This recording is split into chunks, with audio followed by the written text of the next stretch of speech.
বাংলাদেশের ঐতিহ্যবাহী একটি স্থান হচ্ছে পোরশা মুসাফিরখানা। এই মুসাফিরখানাটি 1908 সালে নির্মিত হয়। এই মুসাফিরখানাটা নির্মাণ করেন মোহাম্মদ খাদেম শাহ নামে একজন ব্যক্তি। বাংলাদেশের মানুষের দুর্গতি দেখে একটি মাটির ঘর নির্মাণ করেন এবং সেখানে মানুষ থাকতে শুরু করে। সেই যে থাকা শুরু হয়, আজও মানুষ থাকছেন, বিনামূল্যে খানা খাচ্ছেন। এই মুসাফিরখানার একটি নিয়ম হচ্ছে, একজন মুসাফির একসাথে 3 দিন থাকতে পারবেন এবং 3 দিন খানা খেতে পারবেন। পরবর্তীতে যদি আবার আসেন, সে পরবর্তীতে আসলে তখন আবার 3 দিন একসাথে থাকতে পারবে। এই মুসাফিরখানাটি দোতলা ভবন আছে, অনেকগুলো রুম আছে, একসাথে 70 থেকে 80 জন মানুষ থাকতে পারবে। থাকা খাওয়ার ব্যবস্থা আছে। কিছু রুম আছে একসাথে মানুষ সিরিয়ালে শুইলে 15 থেকে 20 জন শুইতে পারবে। আর কিছু রুম আছে খাট বিছানো 2 থেকে 3 জন বা 4 জন মানুষ শুইতে পারবে। সেই রুমগুলোতে অ্যাটাচড বাথরুমও দেওয়া আছে।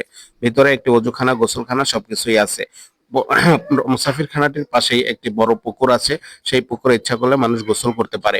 এই মুসাফিরখানার নির্মাণ যখন করে, তখন এই মুসাফিরখানার খরচ বহন করার জন্য এই মুসাফিরখানার নামে জমি লিখে দেওয়া হয় এবং মার্কেট করে দেওয়া হয়। এই মার্কেট থেকে আয় এবং জমি চাষাবাদ থেকে যে আয় হয়, সে আয় এই মুসাফিরখানায় ব্যয় করা হয়। যত মুসাফির এখানে যাবে, খাবে, সম্পূর্ণ ফ্রিতে থাকবে, খাবে, কোনো টাকা পয়সা লাগবে না। সম্পূর্ণ খরচ কর্তৃপক্ষ ব্যয় করে। আমরা এখন যে স্থানটিতে দাঁড়িয়ে আছি, এই স্থানটি হচ্ছে খাবারের ব্যবস্থা করা, খাবারের জায়গা। এখানেই সবাইকে খাবারের ব্যবস্থা করা হয়। সিরিয়ালে সবাই বসে, তারপরে সামনে সবাইকে খাবার দেওয়া হয়।